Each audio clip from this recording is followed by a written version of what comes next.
Vote গ্রহণের ৩৮ ঘণ্টায় ফল আসেনি জাকসুর। এখনো ৯ হালের কেন্দ্রীয় সংসদের গণনা বাকি। ত্রুটিপূর্ণ ব্যবস্থা দায় নিয়ে সরলেন ইসি মাফরুহি সাত্তার।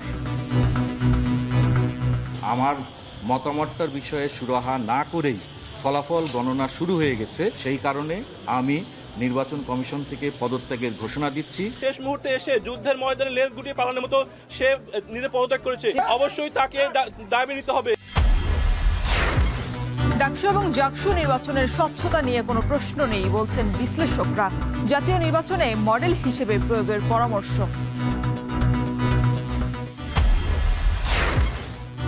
নেপালের অন্তর্বর্তী সরকারের প্রধান হিসেবে শপথ নিলেন সাবেক প্রধান বিচারপতি সুশীল কার্কি। ৫ মার্চ নির্বাচনের ঘোষণা। এবং এশিয়া কাপে প্রথম ম্যাচ জিতে ফুরফুরে মেজাজে টিম বাংলাদেশ। শ্রীলঙ্কার বিপক্ষে আজ মাঠে নামবে টাইগাররা।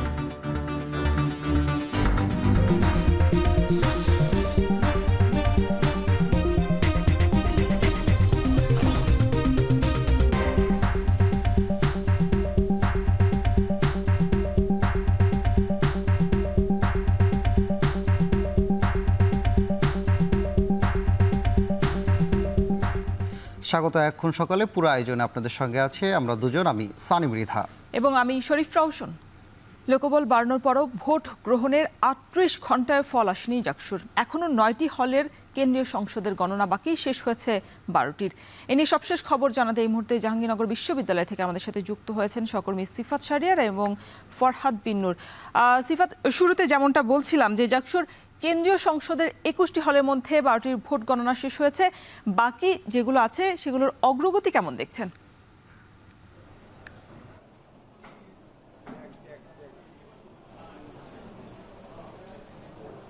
রওশন, আমাদের অপেক্ষার তৃতীয় সকাল। প্রথম দিন ছিল ১১ তারিখ, ভোট গ্রহণ কখন শুরু হবে সেই অপেক্ষা, পরদিন ফলাফলের অপেক্ষা, আজকেও ফলাফলের অপেক্ষা। তবে সময় যত যাচ্ছে তত যেন অপেক্ষার প্রহর কাটা কিংবা অপেক্ষা করা কষ্টসাধ্য হচ্ছে প্রার্থী এবং ভোটারদের। আমরা একটু দেখাতে চাই যে এখনো যে গণনা কাজ সেটি কিন্তু চলমান রয়েছে। আপনিও বলছিলেন যে ১২টির কাজ শেষ হয়েছে, আরও ৯টি বাকি। ঠিক এই ৯টির মধ্যে আবার হল সংসদ কিন্তু ৭টি শেষ হয়েছে। অর্থাৎ এই ৭টির যদি কেন্দ্রীয় সংসদের কাজ শেষ হয়ে যায়, অর্থাৎ গণনার কাজটি শেষ হয়ে যায়, সেক্ষেত্রে বলা যাবে ১৯টিরই কাজ শেষ হয়ে যাবে। এবং ২টি হল রয়েছে যেখানে হল সংসদ এবং কেন্দ্রীয় সংসদ কোনোটিরই কাজ শেষ হয়নি। আমরা যেটি দেখছি যে এখনও সেই ভোর হয়েছে, সকালে আমরা যেটি দেখছি নতুন করে নতুন হল শুরু হয়েছে, হলের গণনা। সেক্ষেত্রে নতুন রিটার্নিং কর্মকর্তা এবং তাদের সাথে পোলিং এজেন্টরা যারা রয়েছে প্রার্থীদের, তারা এখানে এসে উপস্থিত হয়েছেন এবং রাতভর এই কাজ চলমান ছিল। জাকসু নির্বাচন ২০২৫-এর এই যে অপেক্ষা, ৩৩ বছর পর নির্বাচনটি হয়েছে, এখন ফলাফলের জন্য যে অপেক্ষা সেটিও কিন্তু দীর্ঘতর হচ্ছে। আমরা সামনের যে পেপার ভর্তি যে ব্যালট বাক্সগুলো রয়েছে সেগুলোর সংখ্যা কমছে, এটি একটি আশার বিষয়।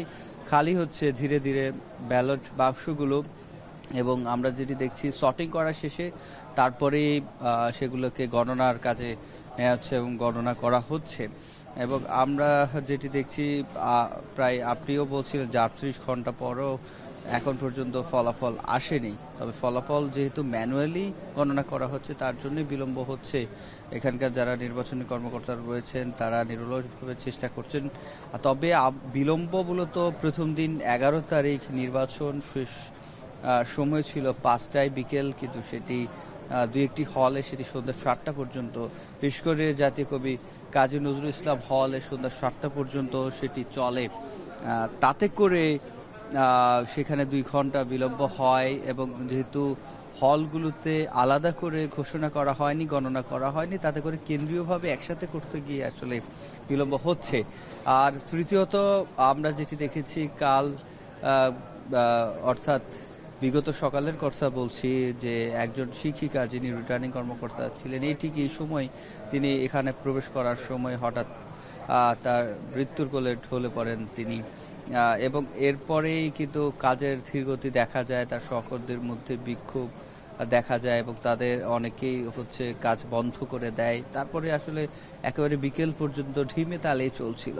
আর তারপরে বিকেলের পরে একটি বৈঠকের পরে সন্ধ্যায় ভিসি নিজে এবং প্রধান নির্বাচন কমিশনার এই ঠিক এখানে এসে মাঝখানে দাঁড়িয়ে তারা ঘোষণা দেন খুব দ্রুত গতিতে কাজ করবেন এবং গত রাতের কথা বলেছিলেন তারা যে শুক্রবার রাত মধ্যে তাদের ফল ঘোষণা করবেন, কিন্তু শুক্রবার রাতের মধ্যে ফল ঘোষণা সম্ভব হয়নি এবং যেহেতু ম্যানুয়ালি করা হচ্ছে এবং বারবার সেটিকে চেক করা হচ্ছে, কারণ যেহেতু ম্যানুয়ালি হচ্ছে যাতে কোনো ধরনের ভুল না হয়, এতগুলো ক্যামেরার সামনে সিসিটিভির সামনে গণনা করা হচ্ছে এবং সর্বোচ্চ যেটিকে বলে তারা স্বচ্ছতা রেখে করার চেষ্টা করছে এবং অনেকগুলো অভিযোগ ছিল, পাল্টা অভিযোগ ছিল। একজন কমিশনার যিনি পদত্যাগও করেছেন, এই বিষয় নিয়ে বিগত দিনে অর্থাৎ গতকাল বেশ উত্তপ্ত ছিল এই প্রাঙ্গণ। তারপরে রাতের দিকে আসলে কাজের গতি বাড়ে এবং সেই গতিটা কিন্তু এখন ভোরবেলাও আছে। তবে আজকেই সেই অপেক্ষার অবসান হওয়ার কথা। ৩৩ বছর পর জানা যাবে জাহাঙ্গীরনগর বিশ্ববিদ্যালয় কেন্দ্রীয় ছাত্র সংসদের কে নেতৃত্ব দেবেন, কে জিএস, কে ভিপি, কে এজিএস হবেন। তো সেটির জন্য আমাদেরও অপেক্ষা। এই ছিল আমার কাছে জাকসু নির্বাচনী ভবন থেকে সবসময়। এবার আমরা একটু জাকসু নির্বাচনের প্রস্তুতি সবকিছু নিয়ে, ভোট গণনার প্রার্থীদের উচ্ছ্বাস সবকিছু নিয়ে, প্রার্থীদের উচ্ছ্বাস নিয়ে আমাদের সাথে বিস্তারিত জানাতে ফরহাদ বিন নূর যুক্ত হয়েছেন। ফরহাদ, জাকসু নির্বাচন নিয়ে প্রার্থীদের শুরু থেকে যেমন উচ্ছ্বাস উন্মাদনা ছিল, দীর্ঘ সময় পার হওয়ার পর তারা কি বলছেন, তাদের প্রতিক্রিয়া নিয়েছেন কিনা?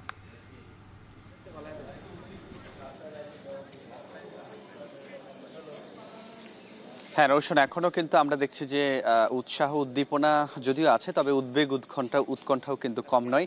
আমরা দেখেছি যে পুরো রাত জুড়ে বিভিন্ন প্যানেলের যারা প্রার্থী রয়েছেন তারা কিন্তু নানা রকম উদ্বেগ উৎকণ্ঠার কথা কিন্তু তারা জানিয়েছেন, যে তারা শঙ্কার কথা জানিয়েছেন যে এই যে দেরি হচ্ছে তারা সেটাকে ষড়যন্ত্রের জাল হিসেবে কিন্তু দেখেছেন। এবং রাতে আমরা দেখেছি যে একজন নির্বাচন কমিশনার যিনি দায়িত্বপ্রাপ্ত এবং যাকে বলা হচ্ছে তিনি বিএনপি পন্থী শিক্ষক হিসেবেও যিনি পরিচিত, তিনি যখন পদত্যাগ করলেন তখন কিন্তু বলা হচ্ছে যে এটি একরকম যুদ্ধের মাঠ থেকে শিক্ষার্থীদেরকে এবং যারা দায়িত্বপ্রাপ্ত অন্যান্য কলিগ রয়েছেন তাদেরকে ফেলে রেখে চলে যাওয়ার মতো একটি ব্যাপার কিন্তু বলেছেন। এবং আমরা দেখেছি যে পুরো রাত জুড়ে এখানে এই সিনেটের বাইরে বিভিন্ন শিক্ষার্থীরা ছিলেন উপস্থিত এবং প্রার্থীরা উপস্থিত ছিলেন। তারা আসলে প্রত্যেকেই এখন সকালের দিকে এখন তাদের উপস্থিতি কিছুটা কমেছে, হয়তো তারা বিশ্রামে গিয়েছেন, তবে সারা রাত জুড়ে আমরা এখানে দেখেছি শিক্ষার্থীরা ছিল। আমাদের সঙ্গে একজন প্রার্থী রয়েছেন এই মুহূর্তে, যিনি ইসলামী ছাত্র শিবির সমর্থিত প্যানেলের একজন প্রার্থী মাজহারুল ইসলাম। তার সঙ্গে আমরা একটু কথা বলবো। মাজহারুল ইসলাম তিনিও আমরা দেখেছি এখানে পুরো রাত জুড়ে তিনি ছিলেন এবং আমরা তার সঙ্গে এই মুহূর্তে একটু কথা বলার চেষ্টা করব। আপনি কেমন আছেন একটু জানাবেন এবং একই সঙ্গে বলবেন যে পুরো রাত জুড়ে আপনারা এখানে ছিলেন, আপনাদের সমর্থকরা ছিল, সাধারণ শিক্ষার্থীরা এখানে ছিল, প্রত্যেকের চাওয়া আমরা দেখেছি যে ফলাফল নিয়ে আসলে তারা যাবে এবং কেউ ছাড়বে না। আমরা দেখেছি শিফটিং করে কেউ আপনারা বোধহয় এখানে এসেছেন গিয়েছেন। একটু বলবেন যে ফলাফলের 2টা রাত পার হয়ে গেছে, একটা দিন চলে গেছে, তারপরেও এখনো ফলাফল আসেনি। এখন কি আপনারা এখনো পর্যন্ত কোনো শঙ্কা প্রকাশ করছেন? জি, আমরা নির্বাচনের রাত থেকে, গতকাল রাত এবং এর আগের রাত নির্বাচনের রাত থেকে আমরা এখানে অবস্থান করছি। আমরা চেষ্টা করছি সর্বোচ্চ নির্বাচনী পরিবেশ যেন, ভোট গণনা পরিবেশ যেন সুষ্ঠু থাকে, প্রশাসনকে যেন সর্বোচ্চ সহায়তা করা যায়, নির্বাচন কমিশনকে। সে জায়গায় একটি দুর্ভাগ্যজনক ঘটনা যে আমাদের 2 দিন এই ভোট গণনা কার্যক্রম সম্পাদন করতে হয়েছে আমাদের নির্বাচন কমিশনারকে, যেটি আসলে ম্যানুয়ালি ভোট গণনা করার কারণে।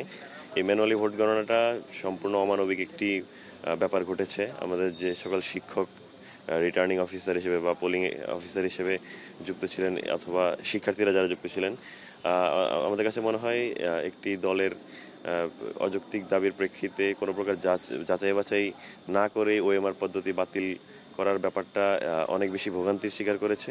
কিন্তু এখন ম্যানুয়ালি যেই ভোট গণনা কার্যক্রম সেটিও শেষ পর্যায়ে রয়েছে আমরা যতটুকু শুনতে পেরেছি। তারপরেও কি এখনো কি কোনো শঙ্কা আপনাদের ভেতরে আছে কি? না, ম্যানুয়ালি যে ভোট গণনা হয়েছে সেটি শুরু থেকেই স্বচ্ছ ছিল বলে অন্যান্য প্যানেল এবং সাধারণ যে প্রার্থীরা রয়েছেন তারা জানিয়েছেন। তো ম্যানুয়াল ভোট কাস্টিং নিয়ে সেভাবে কোনো প্রকার প্রশ্ন এখন পর্যন্ত আসেনি। তারা যত লাইভ সম্প্রচার করেছে, প্লাস পোলিং এজেন্টরা ছিলেন, উপস্থিত শিক্ষকরা ছিলেন, সে জায়গা থেকে গণমাধ্যম কর্মীরা ছিলেন, সে জায়গা থেকে এটি যথেষ্ট স্বচ্ছ হয়েছে বলেই ধারণা করা যায় এবং আমরা আশা রাখছি খুব সুন্দরভাবে শেষ হবে এটি। জি, ধন্যবাদ আপনাকে। আমাদের সঙ্গে যুক্ত ছিলেন ইসলামী ছাত্র শিবির সমর্থিত জিএস প্রার্থী মাজহারুল ইসলাম। তিনি বলছিলেন যে এখন তারা আসলে শঙ্কা প্রকাশ করছেন না, কারণ এই ভোট গণনা প্রায় শেষের দিকে। তবে যে ম্যানুয়ালি যে ভোট আসলে গণনা করবার কথা ছিল ওএমআর মেশিনের মধ্য দিয়ে, সেটি যখন হাতে গণনা করা হচ্ছে, এটিকে তারা একটি অমানবিক বলছেন। কারণ আমরা দেখেছি গতকালই একজন শিক্ষক ভোট গণনা করতে এসে তিনি অসুস্থ হয়ে মারা যান, সে কারণে তারা কিন্তু এটিকে একটি অমানবিক বলছেন। তারপরও এটিকে তারা বলছেন যে একটি উৎসবমুখর পরিবেশেরই ভোট তারা বলছেন। তো এই ছিল আমার কাছে জাহাঙ্গীরনগর বিশ্ববিদ্যালয় থেকে সবশেষ তথ্য। জাকসু নির্বাচনের ভোট গণনা সহ প্রার্থীদের অবস্থান নিয়ে বিস্তারিত জানাতে আমাদের সাথে যুক্ত ছিলেন সহকর্মীরা। শুক্রবার রাতে ত্রুটিপূর্ণ নির্বাচনী ব্যবস্থার দায় নিয়ে পদত্যাগ করেছেন জাকসু নির্বাচন কমিশনার অধ্যাপক মাফরুহি সাত্তার। বিশ্ববিদ্যালয়ের নতুন কলা ভবনের সামনে সাংবাদিকদের জানান, নির্বাচনের অব্যবস্থাপনা নিয়ে বারবার প্রশাসনকে জানালেও লাভ হয়নি। বলেন, কোনো রাজনৈতিক চাপে নথি স্বীকার করেননি তিনি। আমার মতামতটার বিষয়ে সুরাহা না করেই ফলাফল গণনা শুরু হয়ে গেছে, তখন আমি এই বিষয়ে প্রধান নির্বাচন কমিশনারকে আমার যে দ্বিমত, সেই দ্বিমতটি লিখিতভাবে জানিয়ে এসেছি। সময় খুব কম হওয়ার কারণে এই রকম পরিস্থিতিতে আমার পক্ষে নির্বাচন কমিশনার হিসেবে দায়িত্ব পালন করা সম্ভব নয়।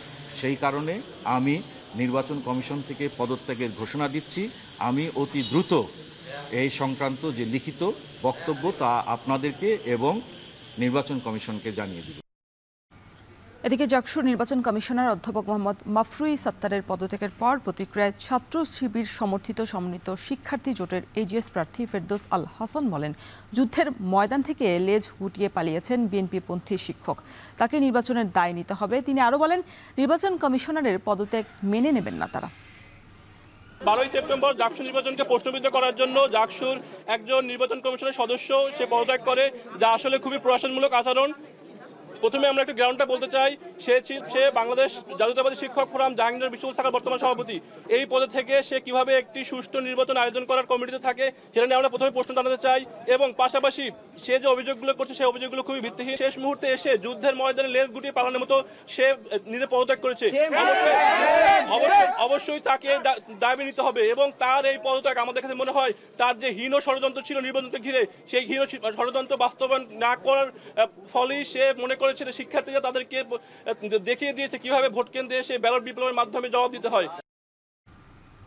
সদ্য অনুষ্ঠিত ছাত্র সংসদ নির্বাচনগুলো আসন্ন ত্রয়োদশ জাতীয় সংসদ নির্বাচনের মডেল হতে পারে বলে মনে করছেন রাজনৈতিক বিশ্লেষকরা। ডাকসুতে কিছু বিচ্যুতি ও জাকসুতে নির্বাচনের অব্যবস্থাপনা থাকলেও নির্বাচনের স্বচ্ছতা নিয়ে কোনো প্রশ্ন নেই বলে মত বিশ্লেষকদের। ছাত্র সংসদ নির্বাচনের স্বচ্ছতা অন্তর্বর্তী সরকারের অধীনে হতে যাওয়া জাতীয় সংসদ নির্বাচনে ভোটারদের আস্থা অর্জন করবে বলেও মনে করেন বিশ্লেষকরা। ত্রয়োদশ জাতীয় সংসদ নির্বাচনকে অবাধ ও সুষ্ঠু করতে ছাত্র সংসদ নির্বাচনের মডেল জাতীয় নির্বাচনে প্রয়োগ করারও পরামর্শ দেন তারা। বিস্তারিত জাওয়াত মাহমুদের প্রতিবেদনে।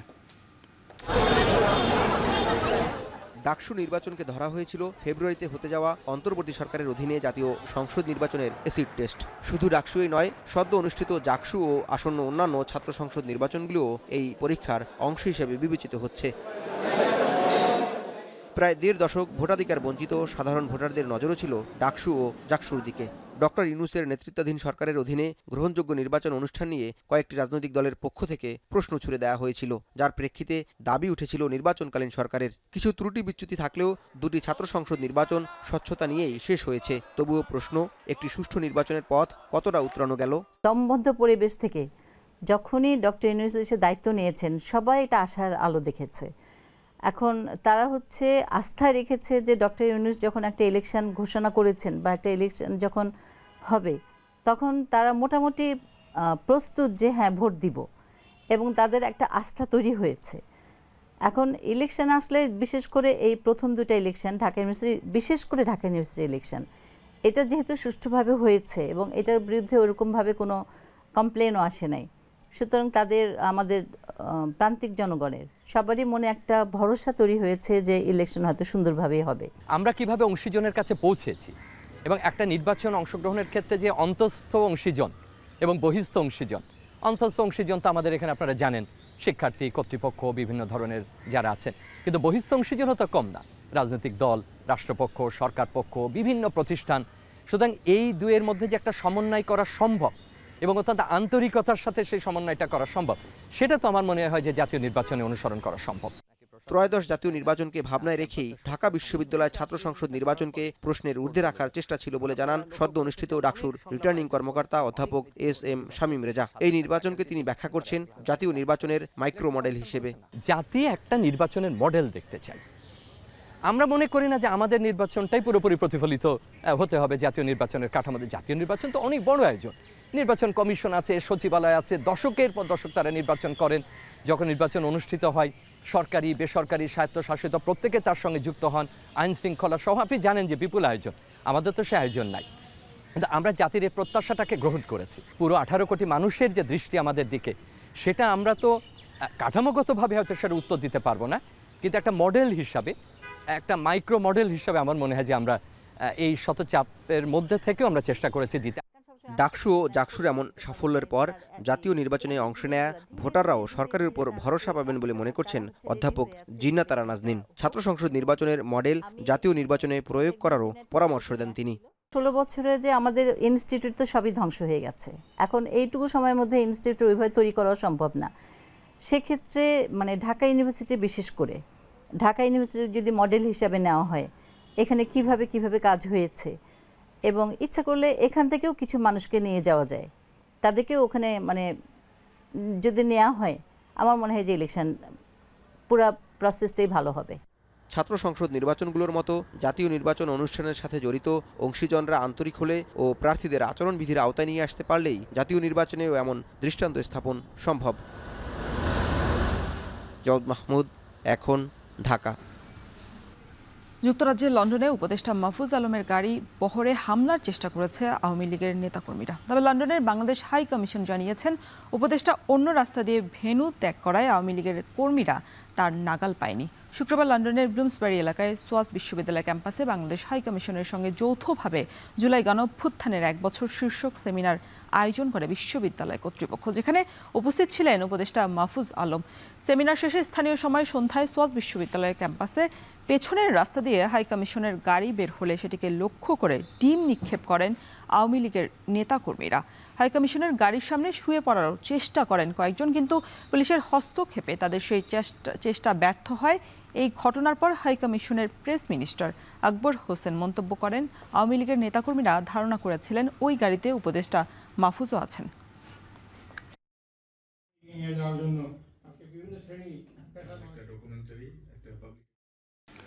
চাঁপাইনবাবগঞ্জের আমের সুনাম সারা দেশে। জেলায় প্রতি বছর উৎপাদন হয় কয়েক লাখ টন আম। আগে সব আম কেবল হাট বাজারে বিক্রি হলেও বর্তমানে বেড়েছে অনলাইনে বিক্রির পরিমাণ। গেল 2 মাসে জেলায় অনলাইনে আমের মাধ্যমে বিক্রি হয়েছে প্রায় 200 কোটি টাকার আম। এতে চাষিরা যেমন ন্যায্য মূল্য পাচ্ছেন, তেমনি ভোক্তারাও ঘরে বসেই পাচ্ছেন সতেজ আম।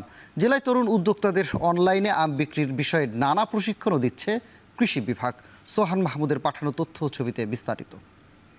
এর থেকে একটু বেশি রাখি, কারণ আমরা আপনাদেরকে শতভাগ নিরাপদ আমরা কিন্তু বাছাই করে পৌঁছাচ্ছি। চাঁপাইনবাবগঞ্জের শিবগঞ্জের হাবিবুর রহমান 2005 সাল থেকে আম চাষের সঙ্গে জড়িত তিনি। আগে হাট বাজারে আম বিক্রি হলেও সময়ের পরিবর্তনে বর্তমান অনলাইনে আম বিক্রি করছেন তিনি। মূলত 2013 সালে চাপাই শপ নামে ফেসবুক পেজ খুলে আম বিক্রি শুরু করেন। বর্তমানে দিনে অন্তত 1 লাখ টাকার আম বিক্রি করছেন হাবিবুর রহমান। আমরা ফেসবুকের মাধ্যমে মূলত প্রচার প্রচারণা চালাই, এছাড়াও অন্যান্য সোশ্যাল মাধ্যম যেগুলো আছে সেগুলোর মাধ্যমে কিন্তু আমরা প্রচার প্রচারণা চালিয়ে থাকি। এই পর্যন্ত আমার যদি হিসাব দেই, আমি প্রায় 500 মেট্রিক টন আম সারা দেশের উদ্দেশ্যে নিরাপদ আমগুলো কিন্তু সরবরাহ করেছি। শুধু হাবিবুর নয়, জেলায় 2 শতাধিক তরুণ উদ্যোক্তা এই মুহূর্তে অনলাইনে আম ব্যবসার সঙ্গে জড়িত। কর্মসংস্থান হচ্ছে শত শত মানুষের, এমনকি বাড়িতে বসে অনলাইনে আম বিক্রি করছেন নারীরাও। আমাদের এখন পার ডে আম যাচ্ছে, আজকে আম যাবে মোটামুটি 3 টন। এখন আমরা আমটাকে ক্যাশ অন ডেলিভারিতে দিচ্ছি, যে গ্রাহক এই আমটা নিবে সে দেখে নিতে পারবে। ক্যাশ অন ডেলিভারির মাধ্যমটা হচ্ছে 50% মতো, 50% হচ্ছে পয়েন্ট ডেলিভারি হয়। তো এইটাই হচ্ছে অনলাইন প্ল্যাটফর্মের কাজ। সংশ্লিষ্টরা বলছেন ফেসবুক পেজ, ওয়েবসাইট ও ই কমার্সের মাধ্যমে গেল 2 মাসে বিক্রি হয়েছে প্রায় 200 কোটি টাকার আম। তাই এই খাতকে এগিয়ে নিতে নানা প্রশিক্ষণ সহ আর্থিক সহায়তার আশ্বাস কৃষি বিভাগের। বিগত কয়েক বছর ধরে ই কমার্সের মাধ্যমে আম বাজারজাতকরণ ব্যাপক জনপ্রিয়তা পেয়েছে। শুধুমাত্র চাঁপাইনবাবগঞ্জ জেলায় প্রায় 2000 তরুণ উদ্যোক্তা এই পেশার সাথে জড়িত। তারা মূলত সিজনালে আমের ব্যবসা করে থাকে। বেশ কিছু তরুণ উদ্যোক্তা তৈরি হয়েছে যাদেরকে আমরা রপ্তানিযোগ্য এবং নিরাপদ আম উৎপাদনের প্রশিক্ষণ দিয়েছি। এই আমগুলো তারা অনলাইনের মাধ্যমে দেশের বিভিন্ন জেলাতে তারা বিক্রি করে, তারা স্থানীয় বাজারের চাইতে বেশি মূল্যে বিক্রি করে তারা কিছুটা লাভবান হচ্ছে। চলতি বছর চাঁপাইনবাবগঞ্জে 3,86,000 টন আম উৎপাদন হয়েছে, যার বাজার মূল্য প্রায় 7,500 কোটি টাকা। এখন চাঁপাইনবাবগঞ্জ। কোনো নিয়মনীতির তোয়াক্কা না করেই কুষ্টিয়ার সড়কে দাপিয়ে বেড়াচ্ছে ব্যাটারি চালিত হাজার হাজার অটোরিকশা। লাইসেন্স এবং প্রশিক্ষণ ছাড়াই বেপরোয়াভাবে চলছে এসব যান। এতে প্রতিনিয়তই বাড়ছে যানজট, বাড়ছে দুর্ঘটনার সাথে মানুষের ভোগান্তি। লাইসেন্সবিহীন অবৈধ যান চলাচল বন্ধে পদক্ষেপ নেওয়ার কথা জানিয়েছে কর্তৃপক্ষ। মেজবাউদ্দিন পলাশের প্রতিবেদন।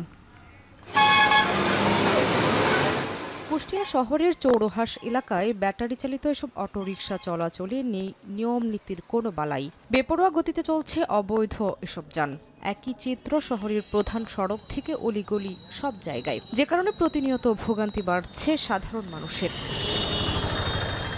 চালকদের নেই কোনো বৈধ লাইসেন্স বা প্রশিক্ষণ, যে কারণে প্রতিনিয়ত ঘটছে ছোট বড় দুর্ঘটনা। আগে জব করতাম, জব ভালো লাগে না, তাই গাড়ি চালাচ্ছি। আমার প্রশিক্ষণ আছে, আমি ধরেন 30 বছর গাড়ি চালাই।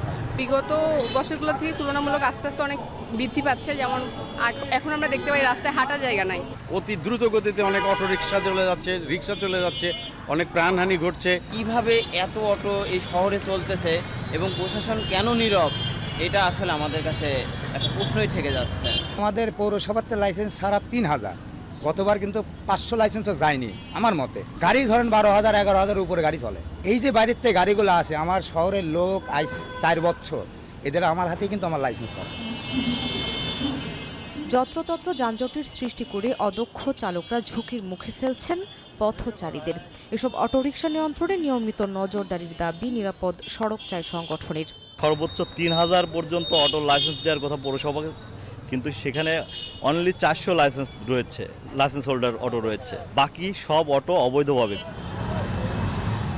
পৌরসভা কর্তৃপক্ষ বলছে অবৈধ এসব যানবাহনের বিরুদ্ধে অভিযান চলছে, তবে খুব শিগগিরই আরও জোর ব্যবস্থা নেওয়ার কথা জানিয়েছেন লাইসেন্স পরিদর্শক।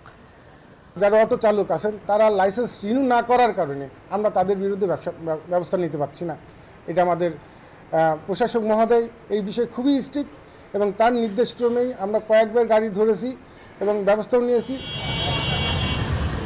এদিকে জেলা প্রশাসক বলছেন সড়কে লাইসেন্সবিহীন অটোরিকশা চলাচল সম্পূর্ণ অবৈধ। দ্রুতই এ ব্যাপারে কঠোর পদক্ষেপের হুঁশিয়ারি দিয়েছেন তিনি। কুষ্টিয়ার মতো একটি জনবহুল শহর এবং একটি পুরনো শহর, এখানে জনসংখ্যার ঘনত্ব অনেক বেশি। এই শহরগুলোতে কিন্তু এটি একটি আসলে সাধারণ মানুষের চলাচলের ক্ষেত্রে একটা বড় প্রতিবন্ধকতা হয়ে দাঁড়িয়েছে। পৌরসভার তথ্য অনুযায়ী শহরে বৈধ অটোরিকশা মাত্র 464টি, অথচ প্রতিদিন চলে 10 থেকে 12 হাজারের বেশি অটোরিকশা। এখন কুষ্টিয়া। কিশোরগঞ্জ সদরের যশোদল বাজারে দুই পক্ষের সংঘর্ষের ঘটনায় দোকানপাট ভাঙচুর, লুটপাট ও বাড়ি ঘরে আগুন দিয়েছে দুর্বৃত্তরা। শনিবার রাত 10টার দিকে যশোদল বাজারে এই সংঘর্ষের ঘটনা ঘটে। স্থানীয়রা জানান, যশোদলের যুবক পায়েল আহমেদ ভুবিরচর এলাকায় মোটরসাইকেল নিয়ে বেপরোয়া চলাচলের সময় স্থানীয় মসজিদের মুয়াজ্জিম তাকে বাধা দেয়। এ সময় উত্তেজিত হয়ে পায়েল মুয়াজ্জিমকে মারধর করেন। পরে স্থানীয়রা পায়েলের মোটর বাইক আটক করে। এর জেরে শনিবার সন্ধ্যায় পায়েল ওই মুয়াজ্জিনের ছোট ভাই বকুলের দোকানে হামলা চালায়। রাতে 10টার দিকে দেশে অস্ত্র সহ লোকজন নিয়ে পুনরায় বাজারে হামলা চালায় চালায় পাইল সহ ও তার সহযোগীরা।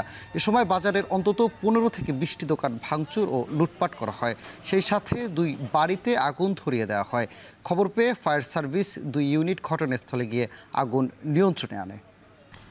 ঝালকাঠিতে বেড়েছে মাছের দাম, প্রকার ভেদে প্রতি কেজিতে বেড়েছে 20 থেকে 30 টাকা পর্যন্ত। এ বিষয়ে আর বিস্তারিত জানাতে বড় বাজার থেকে যুক্ত হয়েছেন সহকর্মী আলামিন তালুকদার। আলামিন, জানাবেন যে কোন মাছ কেমন দামে বিক্রি হচ্ছে আর মাছের দাম বাড়ার বিষয় নিয়ে ব্যবসায়ীরা কি বলছেন?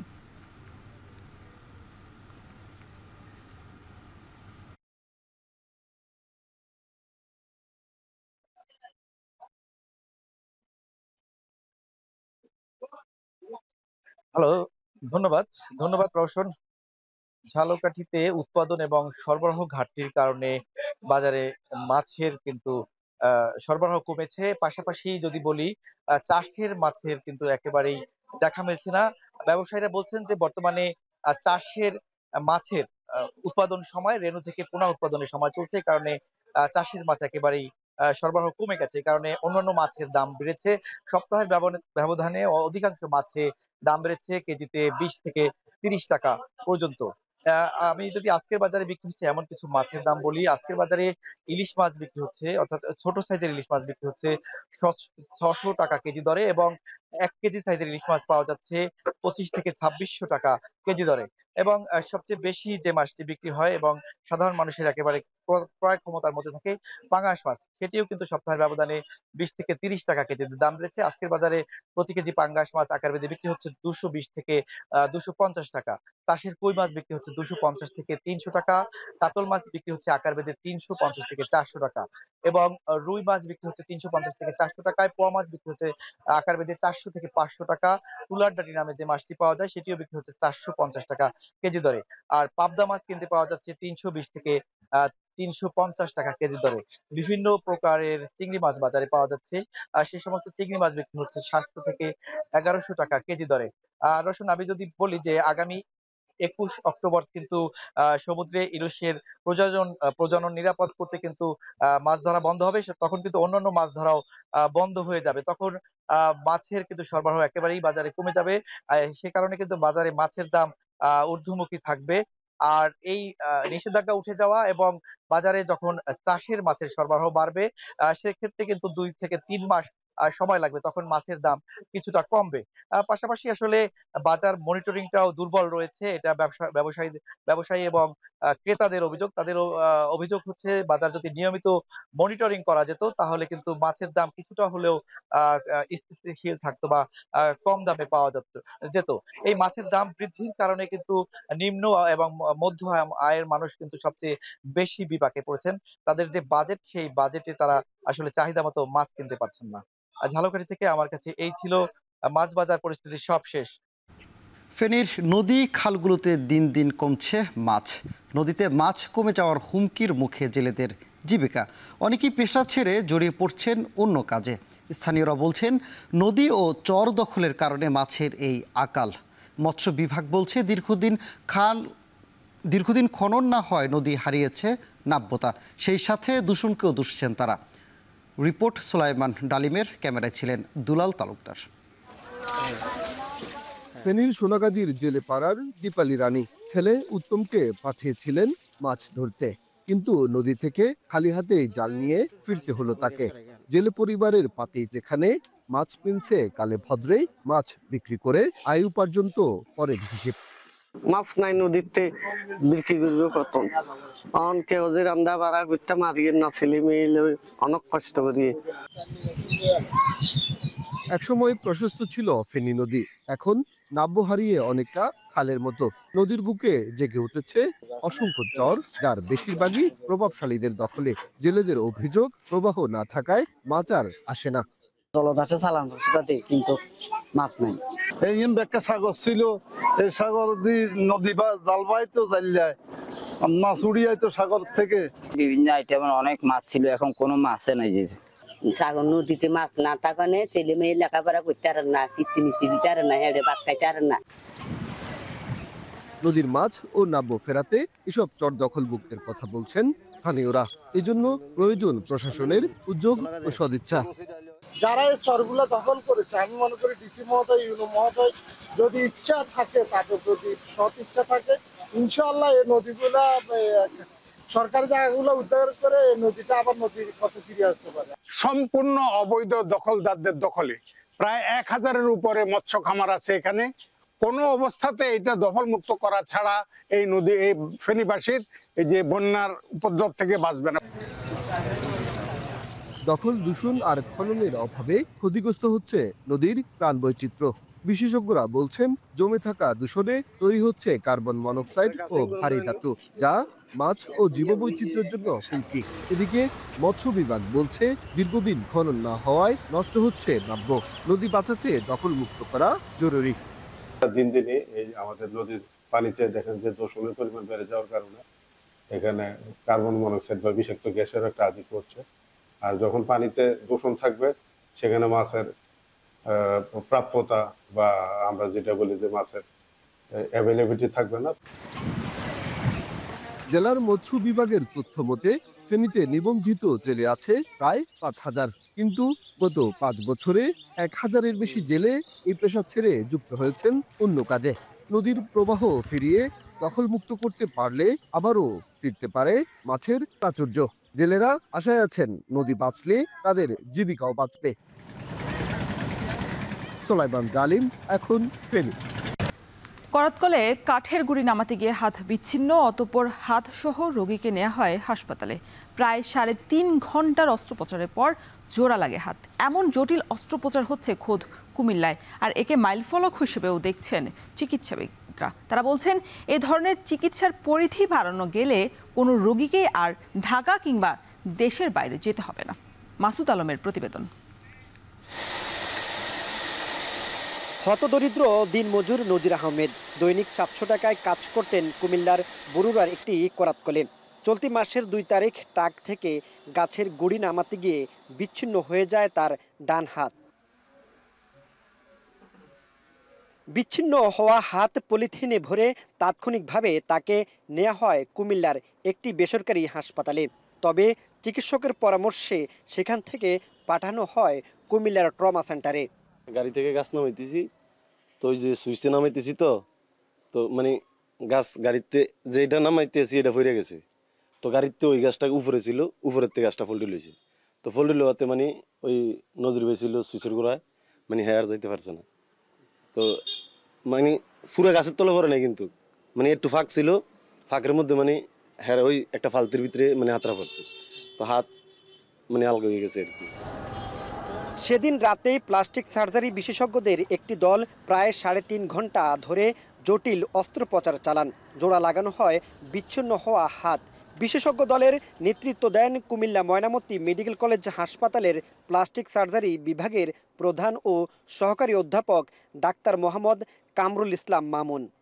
আসার পরে তারা যেটুকু পারছে সম্পূর্ণ চেষ্টায় করছে, সম্পূর্ণরূপে চেষ্টা কোনো টেটুবো রাখেনি। কাজের মধ্যে কাজ করে আমার এটা সম্পূর্ণভাবে নিয়ন্ত্রণে নিয়ে আসছে। একটা আর্টিফিশিয়াল লিম লাগাইতে, যদি ফাংশনিং আর্টিফিশিয়াল লিম লাগাইতে যান, মিনিমাম 2.5 থেকে 3 লাখ 4 লাখ টাকা খরচ হয়। প্রকারভেদে এগুলো 25-26 লাখ টাকা পর্যন্ত হয়। সেই জায়গার মধ্যে একটা রিপ্লান্টেশন 3-4 লাখ টাকা কিছুই না, যেটা হলো যে own hand, own sensation, tactile sensation সব কিছুই থাকবে। চিকিৎসক জানায়, এ ধরনের অস্ত্রোপচারের ক্ষেত্রে সবচেয়ে গুরুত্বপূর্ণ হলো সময়। রোগী দ্রুত সময়ের মধ্যে হাসপাতালে আসায় অঙ্গটি জোড়া লাগানো সম্ভব হয়েছে। রোগীর আর্থিক সংকট থাকলেও অস্ত্রোপচারের সফলতায় সর্বোচ্চ গুরুত্ব দেওয়া হয় বলেও জানানো হয়। পেশেন্ট যদি আমাদের মধ্যে উইদিন 6 আওয়ারের মধ্যে রিচ করতে পারে আমাদেরকে, তাহলে আমরা আশা করি সফলভাবে অস্ত্রোপচার করে আগের মতো মানে পুরোনায় যে অবস্থায় আছে এই অবস্থায় কাছাকাছি 100% তো হবে না, 70-80% অ্যাচিভ করা সম্ভব। কুমিল্লার বাইরে ঢাকাতে 2-1টা সেন্টার হচ্ছে, বার্ন ইনস্টিটিউটে হচ্ছে, ঢাকায় কিছু 2-1টা প্রাইভেট সেন্টার হচ্ছে। সমেলে কবজিসহ কিটা আলাদা করে নিয়ে আসছিল। ওইটা প্রথম করলাম আমার 2013 সালে। পরপর এর মধ্যে মামুন প্রায় 5টা অপারেশন করছে, সবগুলো একটা মনে অন্য হাসপাতালে করছে, আর 4টে আমাদের এখানে করছে। তো আসলে আমাদের চিন্তাটা হইলো, এই ট্রমা সেন্টার বানানোর উদ্দেশ্য হইলো যে আর্জেন্ট রোগীগুলো যারা আমরা চিকিৎসা দিতে পারি, ইমিডিয়েটলি কোনো চিকিৎসা ব্যবস্থা পাওয়া যায়। এদিকে বিচ্ছিন্ন অঙ্গ জোড়া লাগানোর এই সফলতাকে মাইলফলক হিসেবে দেখছে জেলা স্বাস্থ্য বিভাগ। এটি দেশের চিকিৎসা ব্যবস্থায় রোগীদের আস্থা বাড়াবে বলেও দাবি সিভিল সার্জনের। চিকিৎসা সেবার জন্য এটা প্রতিটি এটা অগ্রগতি এবং এটা আমি বলবো এটা মাইলফলক। কুমিল্লায় যদি একটা রোগীর চিকিৎসা হয় তাহলে সে ঢাকা বা চট্টগ্রামে যাবে কেন বা দেশের বাইরে যাবে কেন?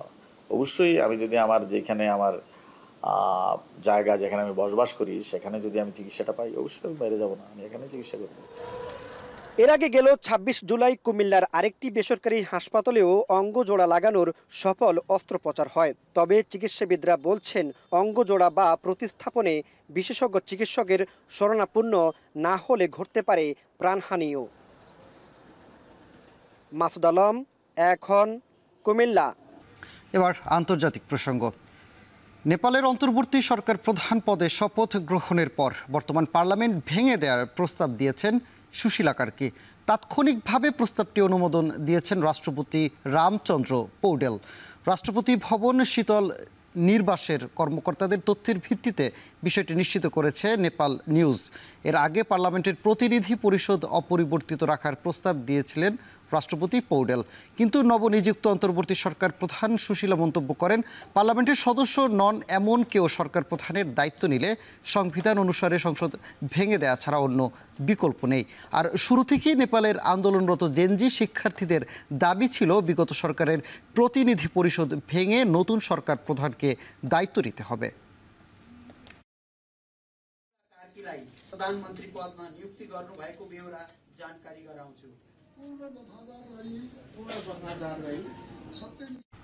এদিকে নেপালের অশান্ত রাজনৈতিক অঙ্গনে শুরু হয়েছে নতুন অধ্যায়। সাবেক প্রধান বিচারপতি সুশীলা কার্কি এখন দেশের অন্তর্বর্তী প্রধানমন্ত্রী। জেনজি শিক্ষার্থীদের প্রস্তাবে সায় দিয়ে দেশটির ইতিহাসে প্রথম নারী প্রধানমন্ত্রী হিসেবে নেপালের শাসনভার গ্রহণ করেছেন তিনি। কে এই সুশীলা কার্কি? বিস্তারিত থাকছে সঞ্জিদা ইসলাম তন্নির প্রতিবেদনে।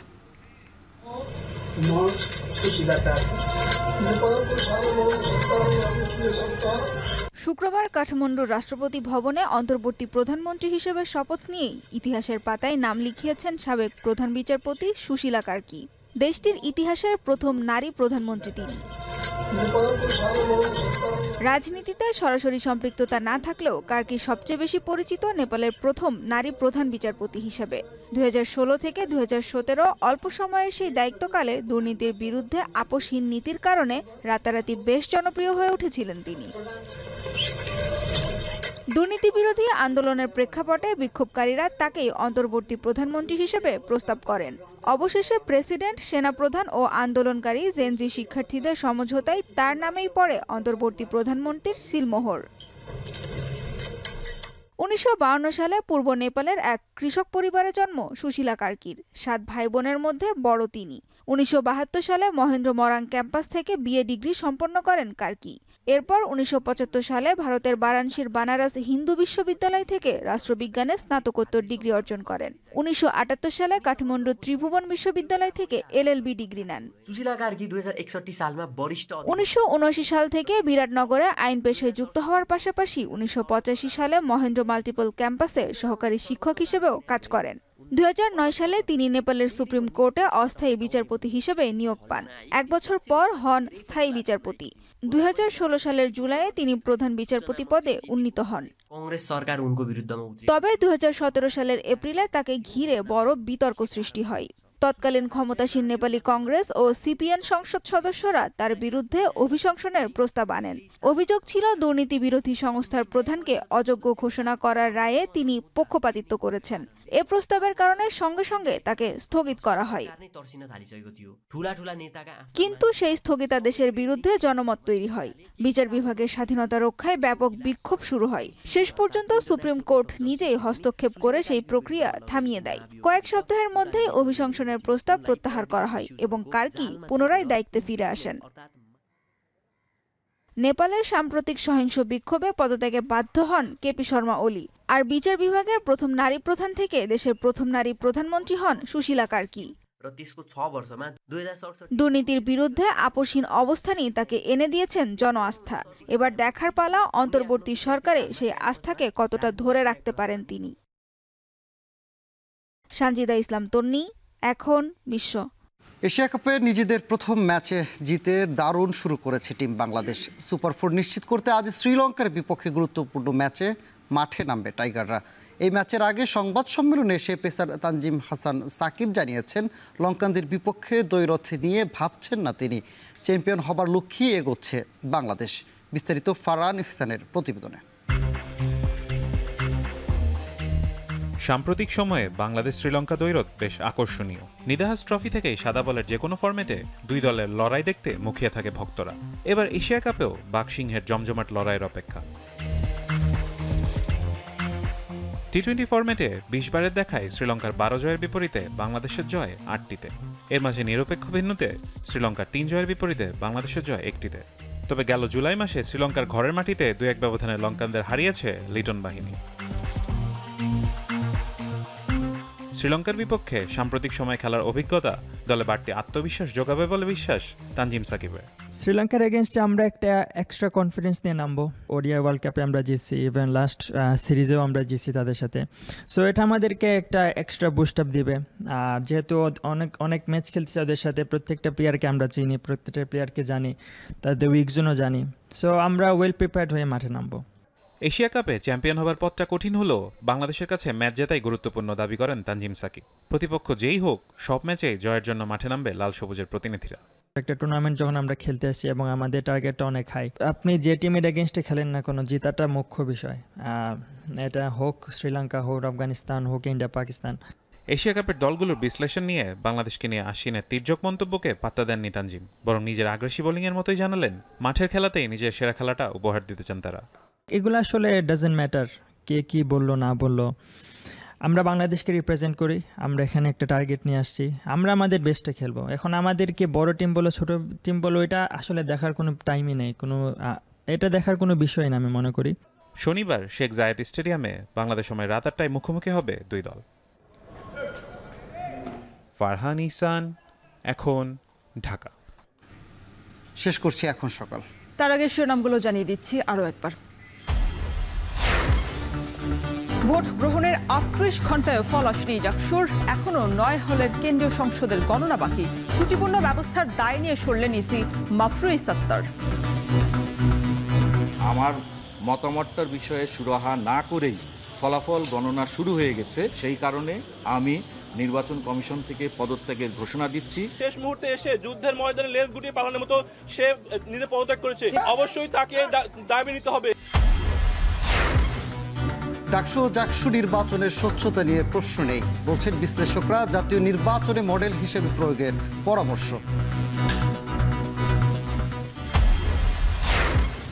নেপালের অন্তর্বর্তী সরকারের প্রধান হিসেবে শপথ নিলেন সাবেক প্রধান বিচারপতি সুশীলা কার্কি। 5 মার্চ নির্বাচনের ঘোষণা। এবং এশিয়া কাপে প্রথম ম্যাচ জিতে ফুরফুরে মেজাজে টিম বাংলাদেশ। শ্রীলঙ্কার বিপক্ষে আজ মাঠে নামবে টাইগাররা।